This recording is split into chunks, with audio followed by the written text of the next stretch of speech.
Salut à tous, bienvenue dans cette deuxième vidéo où nous allons parler des variables. Alors, nous reprenons donc notre éditeur CodeBlocks. Nous allons créer un nouveau projet, console application, toujours en C. Cette fois nous allons l'appeler variable, le projet.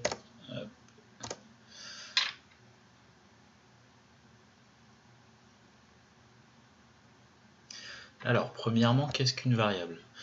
Donc une variable, c'est un élément dans notre programme qui va être utilisé pour stocker de l'information et qui va le stocker dans la mémoire de l'ordinateur. Donc pour stocker cette information, on va avoir besoin justement déjà de savoir de quel type est l'information. Donc c'est-à-dire que de base, dans le langage C, il est défini principalement trois types.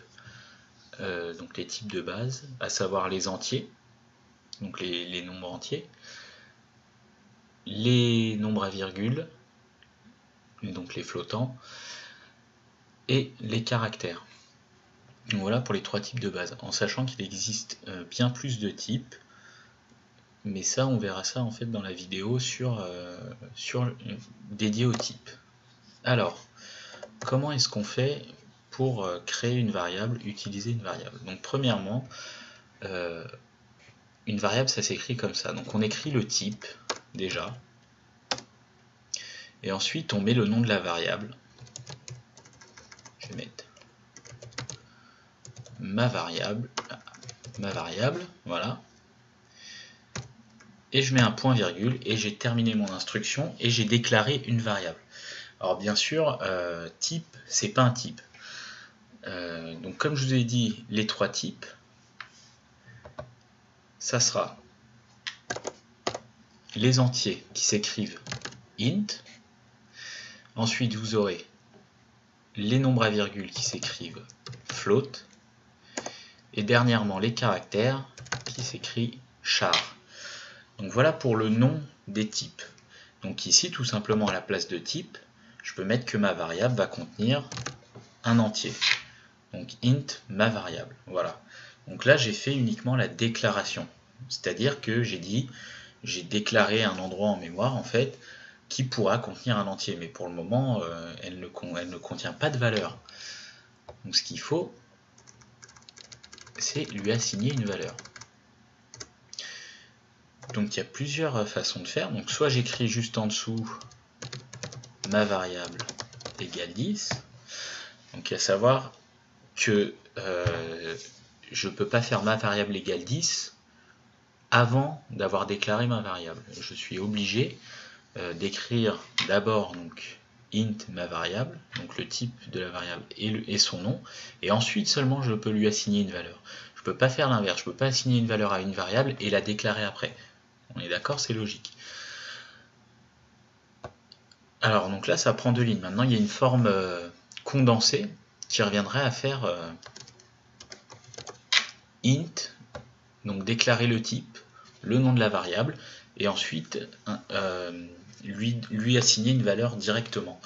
Donc on fait int ma variable égale 10, et au final du coup cette ligne est plus utile. Donc après ça dépend les normes de codage que vous avez, on va dire, c'est-à-dire que moi dans l'école où je suis, on me demande de ne pas faire comme ça.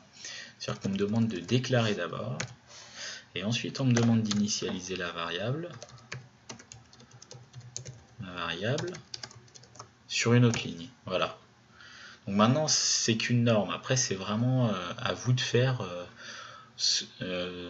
selon votre aisance, on va dire, vos facilités. Voilà, vous faites vraiment, si vous trouvez plus simple de déclarer sur une ligne, déclarer et assigner la valeur sur une ligne, il n'y a aucun problème. Ça va fonctionner en C de la même manière. De même, si jamais je veux avoir plusieurs variables dans mon programme, et il y en a une qui s'appelle ma variable 2, d'accord? Donc là encore une fois ça fait deux lignes. Donc il faut savoir qu'encore une fois en C, on peut déclarer sur une seule même ligne plusieurs variables à condition qu'elles soient du même type.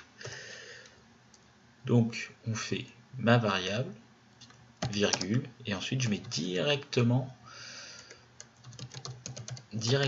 le nom de ma deuxième variable. Et le type n'est mis que au début de la ligne, une seule fois, donc ici, int, ma variable 2, et on termine l'instruction par un point virgule. Donc ça c'est valide, et ensuite je peux assigner une valeur à mes deux variables qui ont été déclarées, il n'y aura aucun problème. Donc je peux faire ma variable égale 10 et ma variable 2 égale 13, il n'y a aucun problème. Donc là ce sont des entiers, hein. Je mets des chiffres positifs mais ça peut prendre les deux, hein. Donc il n'y a aucun problème, hein. Du négatif comme du positif, on pourrait faire moins 13, ça marche très bien. Alors on a vu tout à l'heure qu'on pouvait sur une même ligne déclarer une variable et lui assigner une valeur en même temps sur la même ligne. Il faut savoir que c'est pareil, on peut déclarer et assigner une valeur à plusieurs variables sur une seule ligne. Encore une fois, à condition qu'elles soient toutes du même type.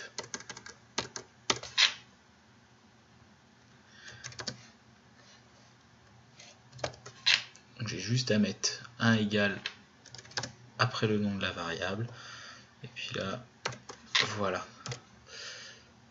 Donc là, voilà, on déclare deux variables, donc qui contiennent des nombres entiers, une qui sera égale à 10 et l'autre qui sera égale à 25. Maintenant, il y a un moment où cette écriture-là, elle va pas forcément être recommandée. Imaginons qu'on ait voilà 10 variables à la suite, qui en plus auxquelles on assigne une valeur sur la même ligne. Enfin, ça va surcharger un peu le code.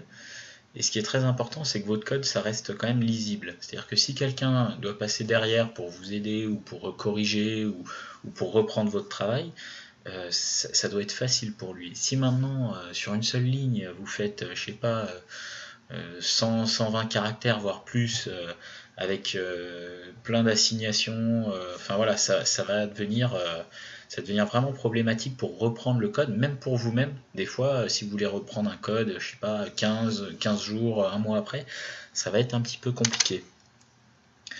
Donc c'est pour ça qu'en général, quand même, on se contente de faire déclaration d'une variable par ligne. Et après, c'est au choix si vous voulez assigner une valeur directement. Ça, il n'y a pas de souci pour initialiser une variable. Ça reste quand même lisible. Et après, c'est vrai que ça fait aussi gagner des lignes. Alors, donc là, on est rentré directement dans le vif du sujet. Par contre, il y a une chose qu'on n'a pas abordée, c'est-à-dire c'est le nom en lui-même de la variable. C'est-à-dire que ma variable, je peux l'écrire de plusieurs façons. C'est-à-dire que si là, j'écris ma variable avec un M majuscule, c'est plus la même variable, c'est une variable différente. C'est-à-dire que le C est sensible à la casse, donc il fera la différence entre minuscule et majuscule. Donc après, il faut savoir que certains caractères ne sont pas autorisés pour donner des noms de variables. Normalement, j'ai pas le droit d'utiliser tout ce qui est signe opérateur, donc le moins, le plus, égal, etc.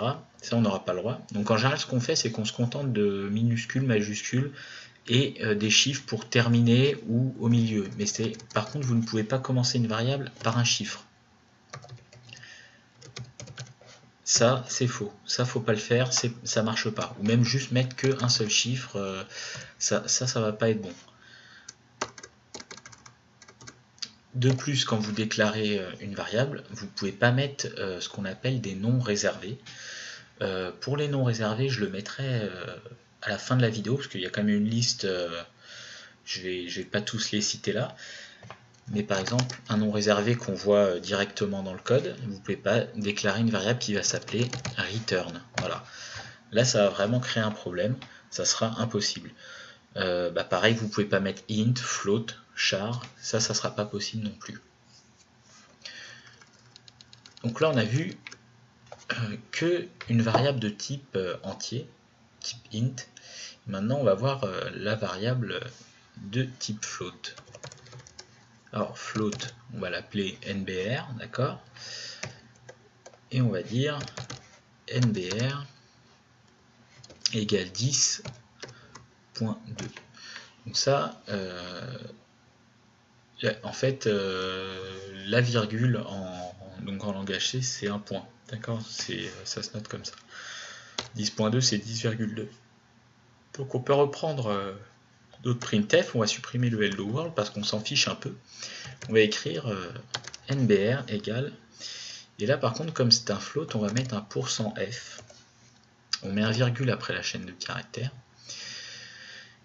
Et donc, on envoie notre nombre. Donc là, si on compile, on va voir NBR qui va s'afficher. Voilà, donc il nous affiche bien 10,2. Donc je ferai un chapitre qui traitera de printf, parce que si on réexécute, on voit qu'en fait, il nous met 10,2 avec plein de zéros derrière. En fait, il faut savoir que printf, à la base, c'est une fonction qui permet d'afficher à l'écran, mais qui permet surtout de formater la chaîne de caractères qui est affichée.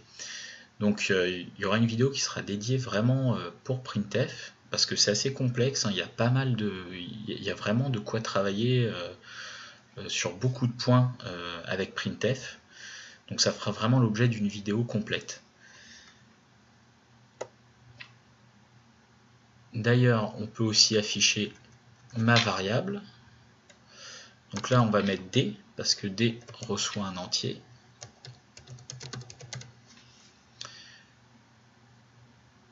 Et là, si j'exécute, alors nbr égale 10, bien sûr, parce que j'ai pas changé le texte dans la chaîne de caractères, mais nous, on a passé en paramètre ma variable, donc c'est normal.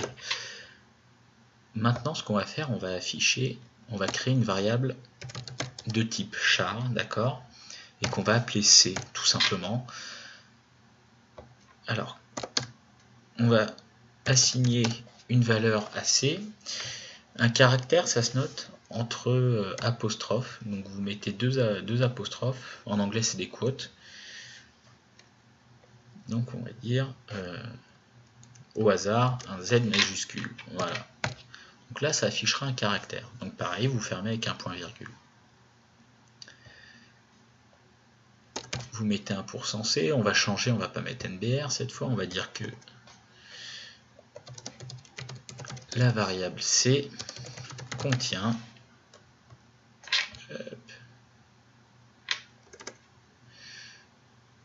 et là c'est plus ma variable mais c'est directement C. Et voilà. On sauvegarde, on exécute. Voilà, et donc sans surprise, on voit la variable C contient Z. Alors, les variables, c'est bien, mais en fait, l'intérêt d'une variable, c'est que justement, on peut modifier la valeur qu'elle contient. Donc, pour modifier la valeur d'une variable, il y a ce qu'on appelle des opérateurs. Donc, plus, moins, diviser, multiplier. Et par exemple, ce qu'on va faire, c'est qu'on va juste travailler sur un entier, parce que ça sera plus simple. Donc on va travailler sur ma variable. Hop. On va changer le texte de printf. On va marquer ma variable égale, on met le %d, et là on écrit ma variable également. Voilà. Donc là, si on affiche, ça nous mettra ma variable égale 10. Maintenant, ce qu'on peut faire, c'est ma variable est égale à ma variable plus 20. Donc j'ai pris un chiffre au hasard. Ce qu'on va faire, c'est qu'on va copier la ligne du printf juste ici. Voilà. Donc je mets des espaces pour que vraiment ce soit un peu plus lisible. Alors, là si on exécute, qu'est-ce qui se passe? Déjà on voit que tout est écrit sur une ligne. On voit que ma variable égale 10 et juste après c'est collé ma variable égale 30. Donc on a bien changé la valeur qu'il y avait dans ma variable. Donc déjà pour une simplicité d'affichage, ce qu'on va faire c'est qu'on va mettre un anti/n dans notre chaîne de caractères qui correspond à un retour à la ligne. Donc là, si on réexécute, normalement, tout s'affiche bien. C'est beaucoup plus propre et beaucoup plus lisible. Voilà. Donc on voit bien qu'on a changé au cours de notre programme la valeur de ma variable. On l'a augmenté de 20. Donc comment ça s'est passé? C'est-à-dire que j'ai défini ma variable et je lui ai dit qu'elle est égale donc à ma variable. Donc la valeur actuelle de ma variable, c'était 10, plus 20. Ça fonctionne également avec les divisions, avec les multiplications, il n'y a aucun problème. Donc je peux faire une multiplication ici, et ça fera 10 fois 20. Donc là, normalement, on reçoit 200. Pas de surprise, ça marche très bien. Maintenant, c'est un petit peu répétitif de faire ma variable égale ma variable fois 20. Et du coup, ce qu'on peut faire, c'est faire directement ma variable fois égale 20. Et ça correspond exactement à ma variable est égale à ma variable fois 20. Donc on peut sauvegarder, on peut recompiler, et ça fonctionnera pareil. Voilà. Et à savoir que cette notation fonctionne avec tous les opérateurs, avec un plus, avec moins. Donc là, si je mets ma variable moins égale 20, on devrait avoir moins 10. Voilà, donc on voit que ça fonctionne bien. Alors, voilà, donc ma variable est égale à moins 10 après. Il existe une autre notation quand il s'agit uniquement d'incrémenter d'une unité. C'est-à-dire que quand on fait ma variable plus égale 1, on va arriver sur 11, d'accord?